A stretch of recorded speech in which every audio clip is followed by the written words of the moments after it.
আল্লাহ তাআলা কোরআন মাজিদ ইব্রাহিম আলাইহিস সালামের প্রসঙ্গে অনেক বেশি আলোচনা করেছেন। এক জায়গায় বলছেন ওয়াইযিবতালা ইব্রাহিম রাব্বুহু বিকালিমাতিন ফাতাম্মাহুন্না। উম্মতে মুহাম্মাদি শোনো, ইব্রাহিমের সন্তানেরা শোনো, তোমাদের বাবা ইব্রাহিমকে তার আল্লাহ অনেক পরীক্ষা করেছে। বিকালিমাতিন বহু বছরের শব্দ, ইব্রাহিমের পরীক্ষার অভাব নাই।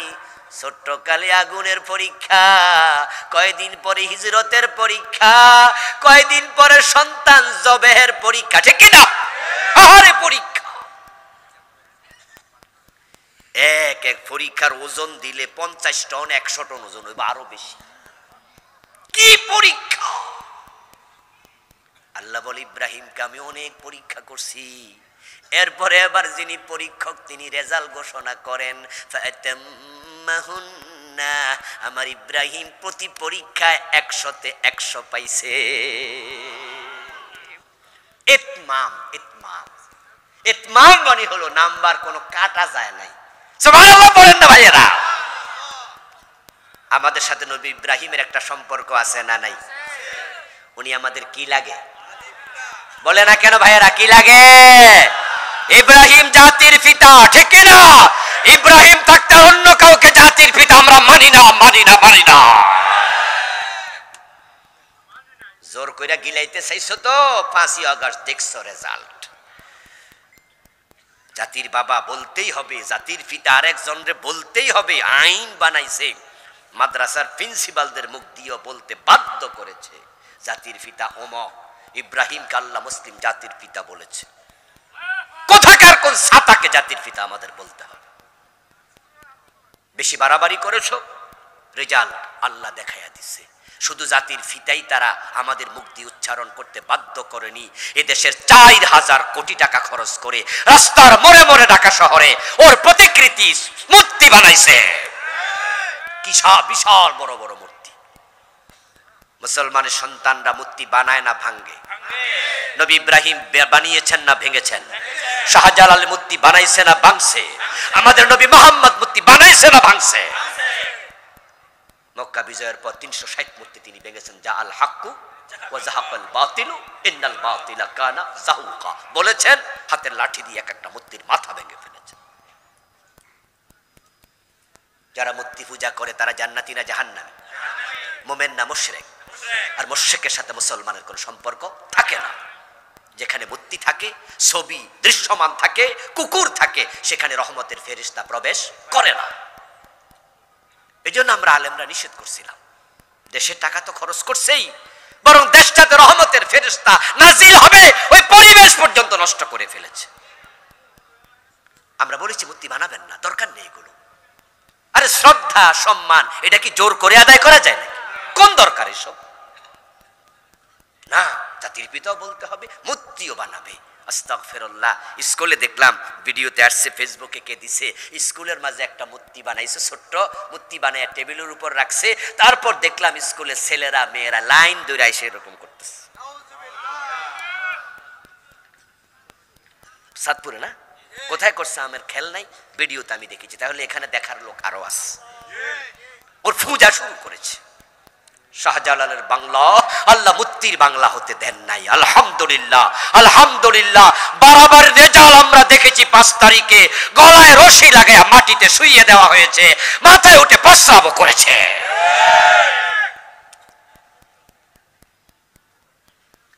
ইব্রাহিম আলাইহিস সালাম অনেকগুলো পরীক্ষা দিলেন, সব পরীক্ষায় পাস। এই আলোচনা আল্লাহ কোরআনে কেন করেন? কারণ ইব্রাহিম আমাদের বাবা, আমরা ওনার সন্তান। এবার বলুন তো, বাবা এবং সন্তানের মাঝে মিল থাকা দরকার আছে না নাই? উর্দুতে একটা প্রবাদ আছে, প্রবাদটা হলো বাপ কা বেটা সিপাহী কা ঘোড়া। এরপরে কি আছে? আরেকটু আছে, কুস নিহি থোড়া থোড়া। আচ্ছা, এর মানে কি? এর মানে হলো সিপাহীর ঘোড়া সাধারণ ঘোড়া না। সিপাহী যেমন ঘোড়া হওয়া লাগে তাবগা, ঠিক বাবা যেমন ছেলে হয় তেমন। ইব্রাহিম যদি পরীক্ষা 100 নাম্বার পায়, আমাদের পরীক্ষা 80 পাওয়া দরকার আছে না নাই? কমপক্ষে 60 যেন পাওয়া যায়, এর নিচে নাইবেন না। তবে যে আল্লাহ পরীক্ষা করেন, যে আল্লাহ পরীক্ষা করেন, তিনি কোরআনে বলছেন নাসরুম মিনাল্লাহি ওয়া ফাতহুন করিব ওয়া বাশশিরিল মুমিনিন। আমি আল্লাহ তোমাদেরকে পরীক্ষার হলে একা ছেড়ে দেই না, আমার পক্ষ থেকে সাহায্য পাঠাই। হ্যাঁ, আলহামদুলিল্লাহ। এই যে এবারে আমরা পাশ করছি অগাস্টের 5 তারিখ, এটা কি ব্যক্তির সফলতা না আল্লাহর সাহায্যের কারণে? 100% আল্লাহ সাহায্য করছে, আল্লাহই করেছে। আলহামদুলিল্লাহ, আলহামদুলিল্লাহ। যে বিজয় আমরা পেয়েছি, যে সাহায্য এবার পেয়েছি, আমরা তো হতাশ হয়ে গিয়েছিলাম, হবে না, হবে না, সম্ভব না। আমরা কল্পনাও করি নাই যা ঘটেছে, এটা আমরা ভাবতেও পারি নাই। ও প্রিয় ভাই, এই যে আল্লামা সাইদি চোখের পানি ছেড়ে দিয়ে 13টা বছর সেজদায় বদদোয়া দিছে, মজলুমের ফরিয়াদ কি বাদ যায়? 5ই আগস্ট 5ই মেতে যে শাপলা চত্বরে কত আলেমকে শহীদ করেছে, তাদের মা বাবার বদদোয়া আসমানে জমা হয়েছে। কত মানুষ নিখোঁজ। আল্লামা জুনায়েদ বাবু নগরী রহমাতুল্লাহি আলাইহি, বয়োবৃদ্ধ আলেম, হাটহাজারী মাদ্রাসার শায়খুল হাদিস, কত বড় আলেম, রিমান্ডের নামে উনার 2টা হাঁটু অচল করে দিয়েছে। আমাদের প্রিয় মামুনুল হক ভাই, উনাকে আটকাইয়া বৌদিয়া দর্শনের মামলা করছে। এত বেজ্জতি আলেমকে, উনি শায়খুল হাদিস, ইবনে শায়খুল হাদিস। ও বেটার বাবা 50 বছরের বেশি বুখারী পড়াইছে। ও বেটা ছাত্র জীবন থেকে মেধাবী, কর্মজীবনে ঢুকে বুখারী পড়ানো শুরু করছে। আর তোমরা উনাকে রিসোর্টে ধরলা, উনার সাথে একজন মহিলা, উনি বলেছে আমার বউ, আর তোমরা গিয়ে কি বললা? কাবিন নামা দেখাও। আচ্ছা, আমরা যারা বিবাহিত, আমরা কি বউ লইয়া কাবিন নামা সাথে লইয়া ঘুরি? এটা কি প্রশ্ন? এটা কি প্রশ্ন?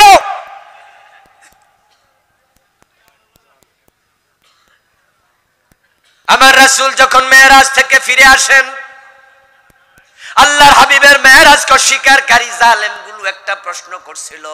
ওই প্রশ্নকারীর নাম ছিল মুতঈম ইবনে আদি। মুতঈম ইবনে আদি বলছিল, বাতিজা, গত রাতে যদি মসজিদ আকসায় গিয়ে থাকো, তাহলে বলো তো মসজিদ আকসার দরজা জানালা কয়টা? উনি কি দরজা জানালা গুনতে গেছে? এটা কি একটা প্রশ্ন হইল? তো তারা কোনি আপনার বউ হইলে আপনি কাবিন দেখান, এটা কি প্রশ্ন হলো? আমার প্রিয় ভাইরা, রাসূলুল্লাহ সাল্লাল্লাহু আলাইহি ওয়াসাল্লাম পরীক্ষা দিয়েছেন, সাহাবারা দিয়েছেন, আমরা পরীক্ষার্থী। সুম্মাল আমসালু ফাল আমসাল। পরীক্ষা কিন্তু শেষ হয় নাই।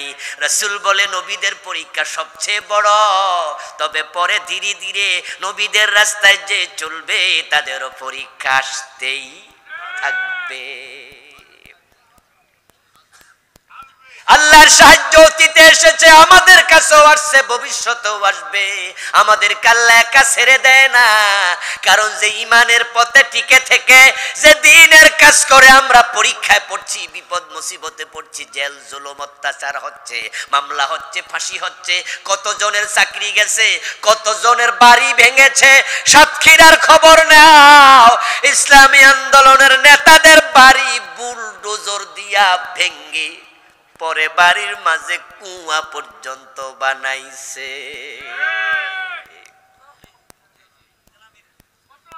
আমি কি বলছি শুনেছেন? যে বাড়ি দোতলা ভাঙ্গা বাড়ির মাটি শুদ্ধ কুয়া বানাই ফেলছে, কুয়া বানাই ফেলছে।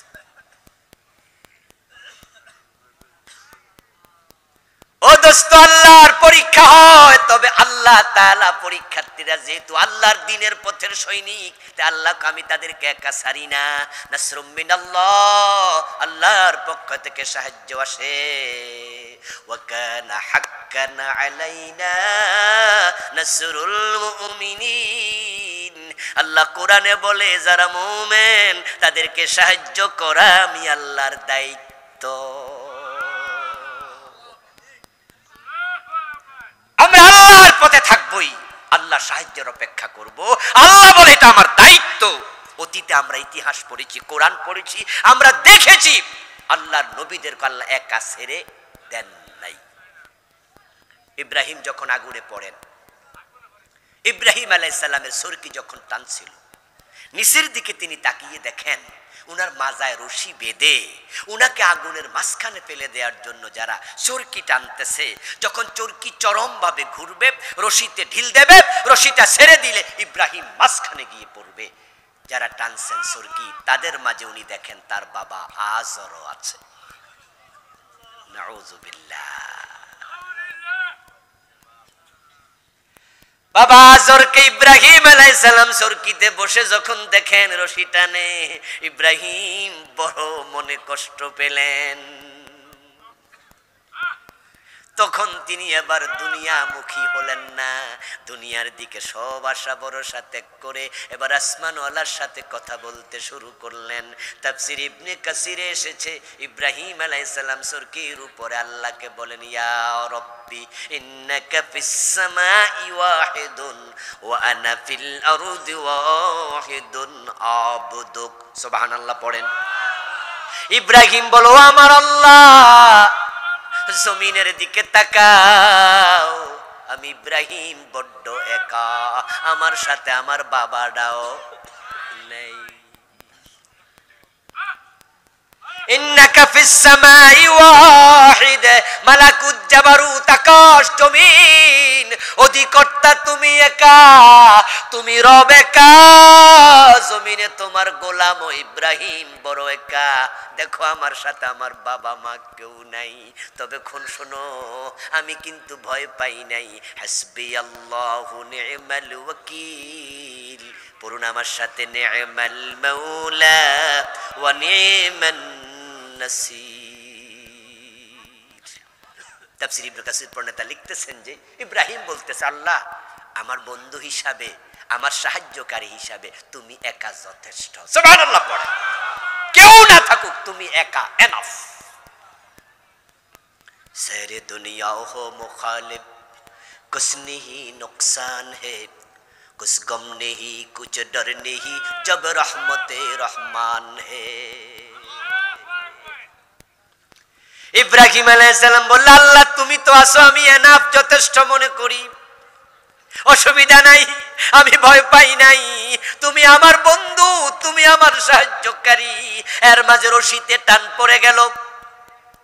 তাফসীর ইবনে কাসির প্রণেতা বান লিখছেন, কানা ফিল হাওয়া ফাআরাদা লাহু জিবরিল ফাকালা ইয়া ইব্রাহিম আলাকা হাজাতুন ক্বালা আম্মা মিনকা ফালা ওয়া আম্মা মিনাল্লাহি ফাবালা। অগ্রিম সুবহানাল্লাহ কইলাম। যারা আলেম তারা তো বুঝে ফেলছে অর্থ, আপনাদের এবার বাংলায় বলছে।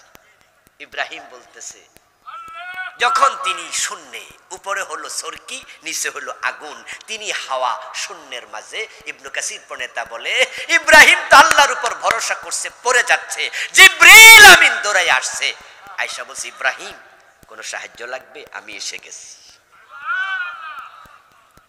আলাকা হাজাতুন, কোনো সাহায্য লাগবে নাকি আপনার?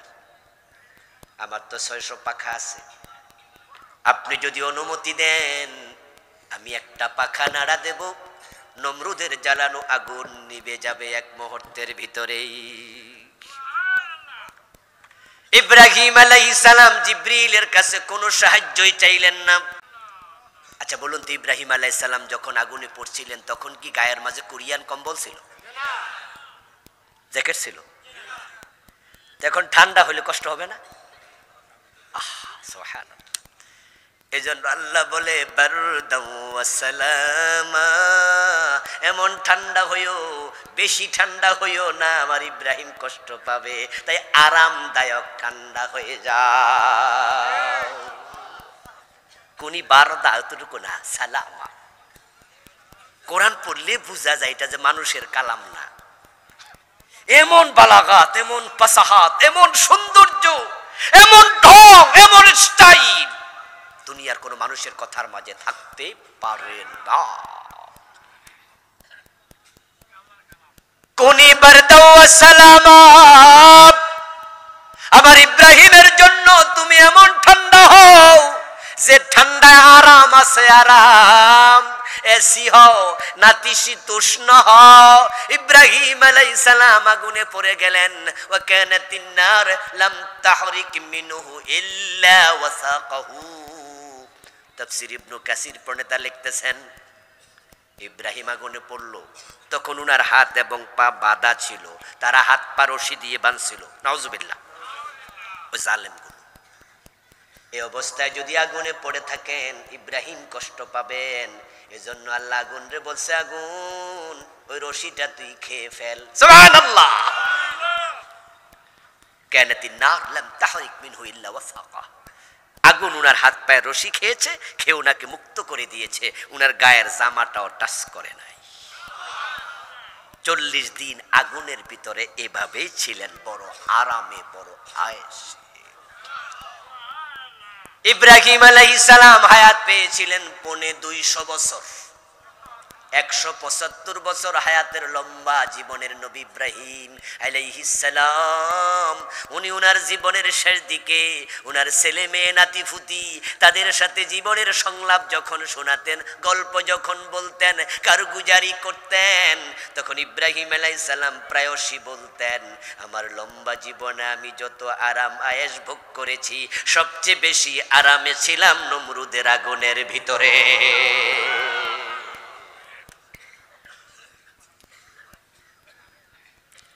आज भी हो जो इब्राहिम का इमा पैदा, आग कर सकती है अंदाजे गुलिस्ता पैदा। আল্লামা ইকবাল রাহিমাহুল্লাহ বলেছেন, ইব্রাহিমের মতো ঈমান যদি আজকেও কেউ তৈরি করো, তাহলে আজকেও নমরুদের আগুন তোমার জন্য ফুলবাগান হতে বাধ্য। ইব্রাহিম আলাইহিস সালামের কাছে আল্লাহর সাহায্য এসেছে যখন তিনি আগুনে পড়েছেন, তখন এটাই নিয়ম, মানুষের চেষ্টা যেখানে শেষ, আল্লাহর সাহায্য সেখান থেকে শুরু। পরীক্ষা আসবেই, পরীক্ষা আসবেই, পরীক্ষা এসেছে, ভয় পাওয়া যাবে না।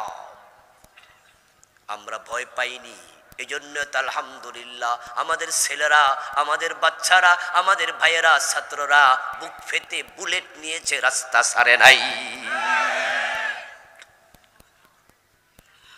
এই যে বিপ্লব এবার হলো, এটা আল্লাহর কত বড় সাহায্য। আর সাহায্যটা আসতে কিন্তু কিছু রক্ত লেগেছে, 2000 শহীদ হওয়া লেগেছে, ঠিক না? ওরাও কিন্তু জিহবায় কামড় দিয়ে কাজ করেছে, গামছা কোমরে বেঁধে নেমেছিল, হেলিকপ্টার থেকে পর্যন্ত গুলি করেছে, ঠিক কিনা? ক্ষমতার মোহে পাগল হওয়া গণহত্যাকারী জালেমগুলো আমাদের বাচ্চাদেরকে হেলিকপ্টার থেকে পর্যন্ত গুলি করেছে।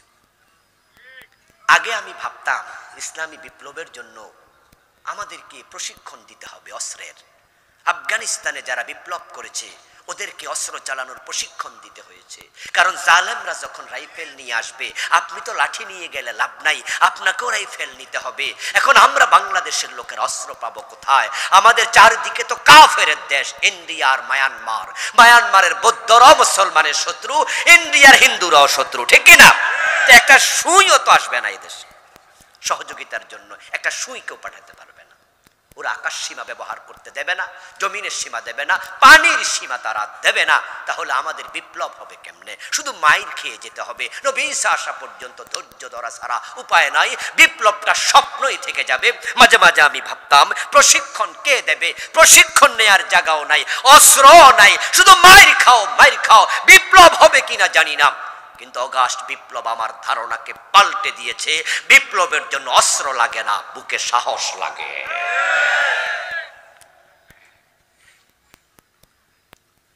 আমাদের ছাত্ররা যে রাস্তায় নেমেছিল, এবার তাদের হাতে কি এলএমজি ছিল? এসএমজি রাইফেল ছিল? খালি হাতে নেমেছে, খালি হাতে। ছোট ছোট বাচ্চা রাস্তায় নেমেছে। আমাদের একজন বোন বলেছে, ইউনিভার্সিটি স্টুডেন্ট বলেছে, পিছনে আর ফেরার জায়গা নাই, কারণ পিছনে পুলিশ, সামনে স্বাধীনতা। আরেকজন শিক্ষিকা বলেছে কয়জন মারবা? একজন মারবা 10 জন যাব, 10 জন 100 যাব, আল্লাহর গজব পড়বে, আরশ কেঁপে উঠবে, অভিশাপের ভয় করো। এক একটা কথা বুলেটের চেয়ে শক্তিশালী। ছোট ছোট বাচ্চারা রাস্তায় নেমেছে, 2000কে গুলি করতে করতে হাতের তাদের অস্ত্র বোতা হয়ে গিয়েছে। তাদের পুলিশ বলেছে স্যার একজন মরে, আর বেশি মরে না। বলে না যে গুলি করলে একজন মরে, আর তো মরে না। আরেকজন কয় অস্ত্র শেষ, রাইফেলের বুলেট শেষ, আরো বুলেট পাঠাও।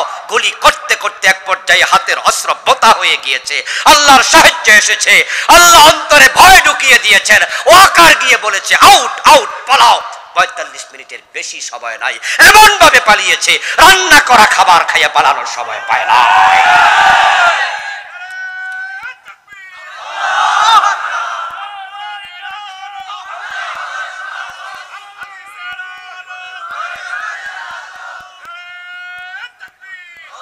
আমার প্রিয় ভাইরা, তারা তো বলেছিল ভিশন 2041 2041। ওয়াকার কয় 41 সন 41 মিনিট, এর বেশি চলবে না। 45 মিনিটের বেশি নাই, যান তাড়াতাড়ি। এমন ভাবে পালিয়েছে কাপড় পর্যন্ত দ্বিতীয়টা নিতে পারে নাই। পরনে যেটা ছিল সেটা পরে পালিয়ে গিয়েছে।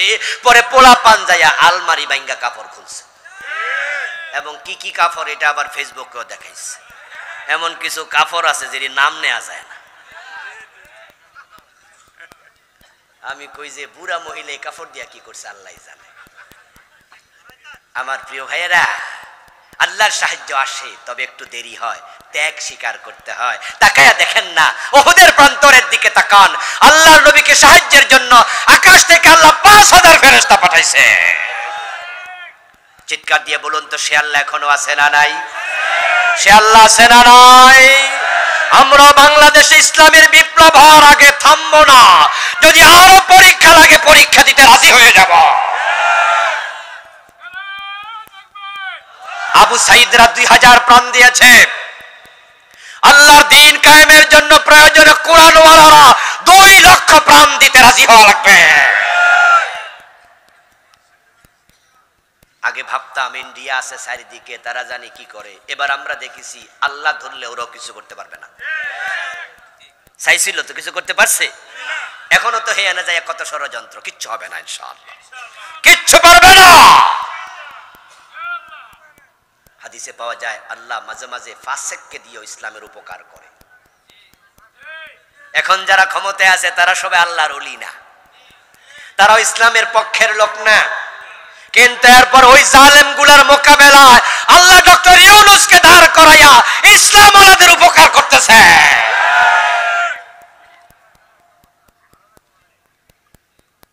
ও বেটা সুদের সাথে জড়িত, এটা আমরা জানি। কিন্তু আপনারা যারা বলেন যে হুজুররা এখন সুদখোরের পক্ষে কয়, প্রশ্ন করতে চাই আপনারা সুদ খান না তো কেডা কার কথা কয়? আপনারা তো এই দেশে সুদের কারিগর। সোনালী ব্যাংক, জনতা ব্যাংক, অগ্রণী ব্যাংক, এই ব্যাংক সেই ব্যাংক, সরকারি সব ব্যাংক সুদওয়ালা। নতুন নতুন বানাইছেন, এক এক এমপি 3টা ব্যাংকের মালিক, এমন এমপি আছে না নাই? তো আপনারা তো আরেক সুদখোর, তো কে কার দোষ ধরেন? বরং আপনাদের মতো জালেমদের মোকাবেলা করার জন্য ওই বেটাকে আল্লাহ পাঠাইছে। ও বেটা দাঁড়াইছে। আমরা বলছি না তার সাথে আমরা একাত্ম, বলছি না আমরা তার সুদ পছন্দ করি, সাপোর্ট করি, বরং আমরা এটা বলি ওই জালেমের মোকাবেলা আল্লাহ তাকে দাঁড় করে আমাদের উপকার করতেছে। এখন আমরা মন খুলে কথা বলতে পারছি, বরং আমরা দিন কায়েমের স্বপ্ন দেখছি। কথা উঠেছে আলেমরা এক হবে, এবং আলেমরা এক হওয়া শুরু করেছে। যদি আলেমরা এক হয়ে যায়, হতে পারে এবারই সংসদে কোরআন চলে যাবে। আলেমরা এক হলে জালেমরা